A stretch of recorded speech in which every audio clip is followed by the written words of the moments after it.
بالله من شرور أنفسنا ومن سيئات أعمالنا من يهده الله فلا مضل له ومن يضلله فلا هادي له ونشهد أن لا إله إلا الله وحده لا شريك له نشهد أن سيدنا ومولانا محمدا عبده ورسوله أما بعد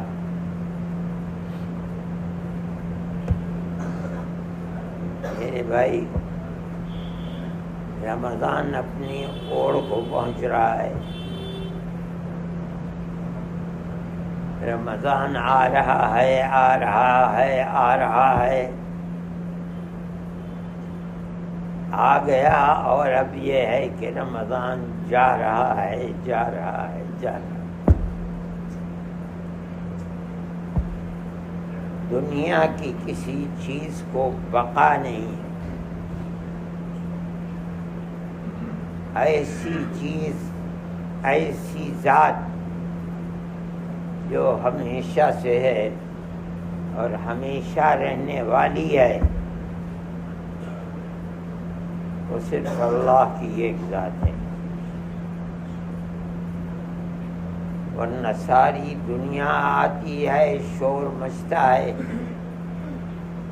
آتے آتے آتے آتے ٹھہرتی ہے، چلی جاتی. یہاں آپ لوگوں کا آنا، رمضان میں اعتکاف کرنا، اللہ کا ذکر کرنا،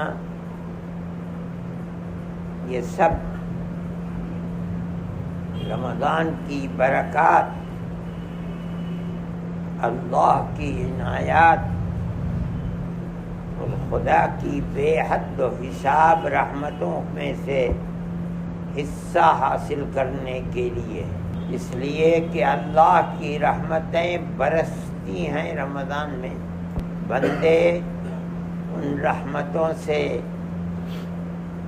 جو بندوں کے ہمارے گناہوں کے مقابلے میں بہت بھاری ہیں. ہمارے گناہ تو کچھ بھی نہیں ہے اس کے مقابلے میں. وہ رمضان کے دن اور خاص طریقے پر رمضان کی راتوں میں برستی ہیں، اعلان کر کے برستی ہیں. اللہ کے بندے اپنے اللہ کی رحمتیں جو اعلان کر کے بندوں کی طرف متوجہ ہیں،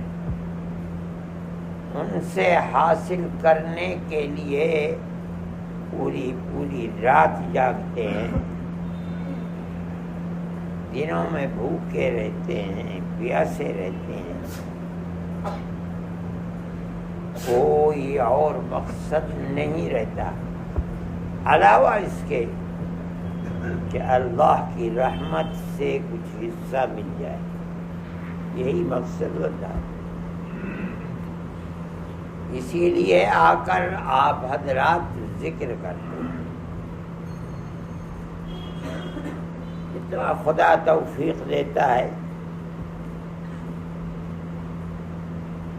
ذکر کرنا اللہ کی رحمت کو اپنی طرف متوجہ کرنے کا ایک ذریعہ ہے. اللہ خود فرماتا ہے مجھے یاد کرو، میں تمہیں یاد کروں. فاذکرونی اذکرکم، جس کا مطلب ہے کہ وہ اعلان فرماتا ہے کون ہے جو میری یاد اور میری رحمتوں کا حصہ لینا چاہتا ہے، اور اس کا طریقہ کیا ہے. اللہ فرماتا ہے مجھے یاد کرو اگر میں چاہتے ہو کہ میں تمہیں یاد رکھوں. اللہ تو ہر چیز کو یاد رکھتا ہے. نسیان خدا کی صفت نہیں ہو سکتی. یہ تو اللہ کی ذات میں نقص ہے. اللہ ہر عیب سے پاک ہے، لیکن اس کا مطلب ہے یاد رکھنے سے جو رحمتیں، جو عنایتیں دوسرے کی طرف ہوتی ہیں، تم مجھے میرا ذکر کرو، یاد کرو، میں تمہیں یاد کروں گا، یعنی میری رحمتیں، میری عنایتیں، اس سے تمہاری دنیا بھی کامیاب ہوگی، تمہاری آخرت بھی کامیاب ہوگی، تمہاری زندگی بھی کامیاب ہوگی، تمہاری موت بھی کامیاب ہوگی۔ اس کا طریقہ کیا ہے؟ مجھے یاد کرو، میرا ذکر کرو۔ دوسری جگہ فرماتے ہیں ذکر اللہ، ٹھیک ہے، کرنا چاہیے، اپنے اللہ کو یاد کرنا چاہیے، اس کی رحمتوں کو اپنی طرف متوجہ کرنا چاہیے، لیکن ایک طریقہ ہے، وَاذْكُرُوهُ كَمَا هَدَاكُمْ، اللہ کو یاد، اللہ کا ذکر اس طرح کرو جیسے اللہ نے تمہیں ذکر کرنے کی ہدایت کی ہے، تبھی یہ ذکر مفید ہوگا۔ تمہارا اللہ کو یاد کرنا جو سبب بن جائے اللہ کو تمہیں یاد کرنے کا، اپنی رحمتوں کے آغوش میں تمہیں رکھنے کا، وہ جب ہوگا جب تم اللہ کو یاد کرو جس طرح اللہ نے یاد کرنے کی تلقین۔ صوفیہ بتاتے ہیں کیا چیز ہے، اس کا مطلب ہے کہ اللہ کا ذکر کرو اور جو اس ذکر کے معنی ہیں ان معنی کو یاد رکھتے ہوئے ذکر کرو، یہ بڑی اہم چیز ہے۔ آدمی اللہ کا ذکر کرے لیکن ذکر کے جو معنی ہیں ان کو اپنے دل و دماغ سے الگ کرے، توجہ نہیں ہے اس کی طرف، پورا ذکر کر جائے گا مگر اس ذکر کے اثرات اور فوائد نہیں ہیں۔ اللہ دل کے اندر ہے، یہ بنیاد ہے۔ یہ تصور کہ میں اللہ کہہ رہا ہوں اور اللہ میرے دل کے اندر ہے، میں اللہ کہہ رہا ہوں، اللہ میرے سامنے ہے، میں اللہ کو بلا رہا ہوں، وہ میرا محبوب ہے۔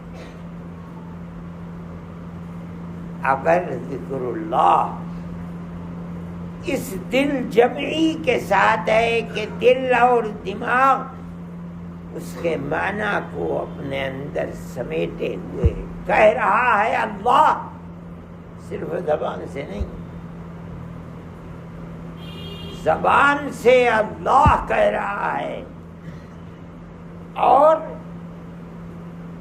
دماغ سے اس کو یاد کر رہا ہے اور دل سے اس کو محبوب سمجھ رہا ہے، یہ ہے وہ ذکر جس ذکر کے اثرات ہیں۔ اس کو خوب سمجھو۔ اب ان چیزوں کی طرف رغبت نہیں دلائی جاتی عام طریقے سے۔ ہمارے جو اکابر تھے رحمہم اللہ، ان کے یہاں یہ ضروری تھا کہ اگر لا الہ الا اللہ کہہ رہا ہے یاد کر ہر مرتبہ کہ کوئی اللہ نہیں ہے، لا الہ کا مطلب کیا ہے، اور جب تو الا اللہ کہہ رہا ہے اللہ کے سوا کوئی، مطلب کیا ہے اللہ کے سوا کوئی، جب تک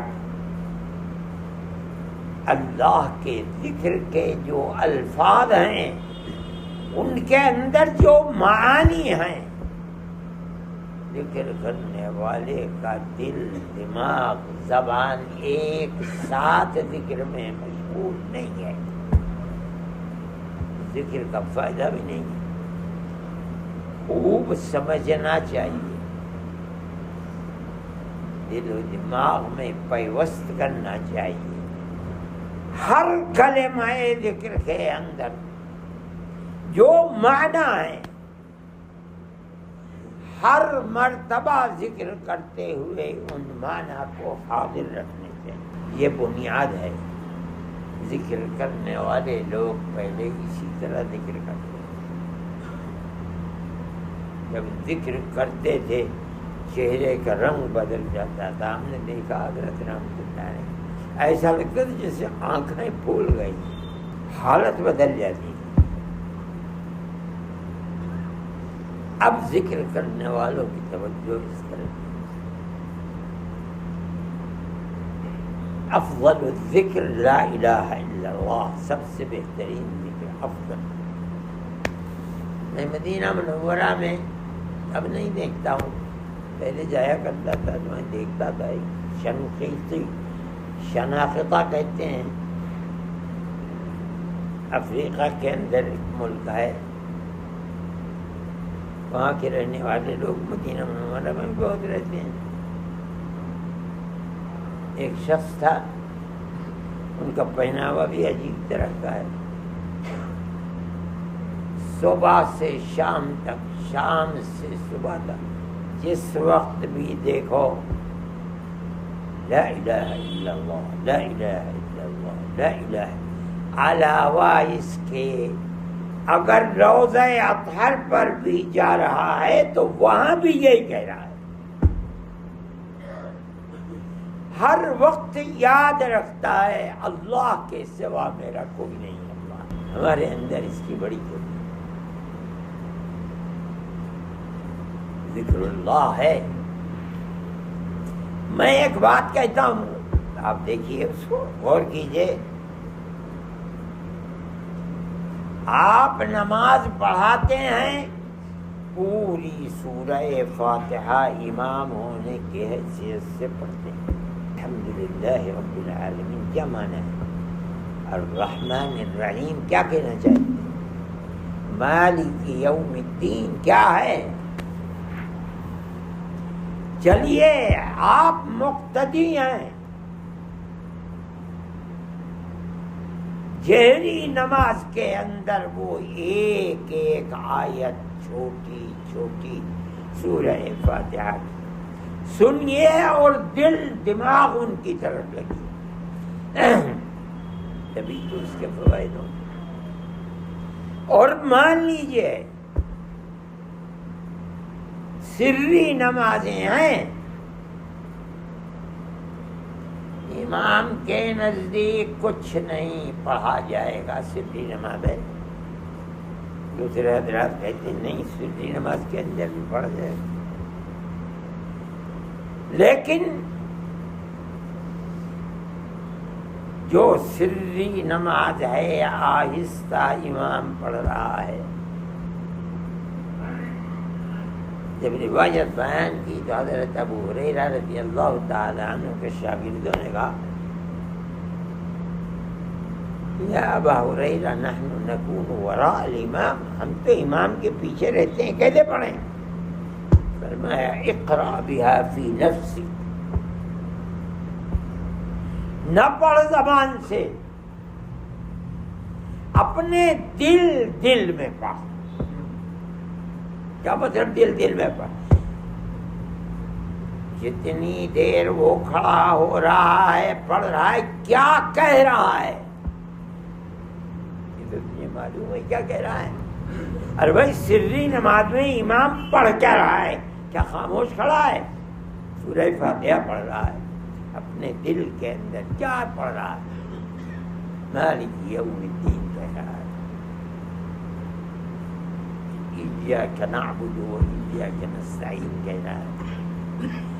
کوئی ذکر اللہ کا غفلت کے ساتھ نہ ہو۔ کی کوشش کرنی چاہیے. جتنا اللہ کا ذکر ہوگا اور معنی کی طرف توجہ کے ساتھ ہوگا اتنا ہی مفید ہوگا. رکوع سے کھڑا ہوا اب پڑھتا ہے الحمدللہ حمدا کثیرا طیبا مبارکا فیہ.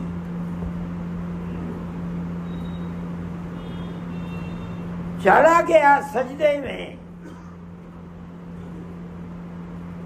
نبی کریم علیہ الصلوۃ والسلام سے ثابت ہے 2 سجدوں کے درمیان میں اللہم اغفر لی وارحمنی واہدنی وعافنی وارزقنی.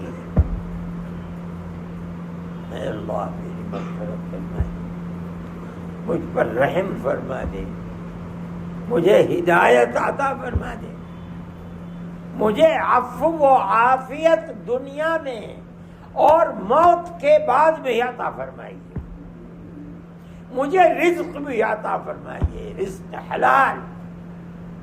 پھر اللہ اکبر کہہ کے دوسرے سجدے میں جاتے.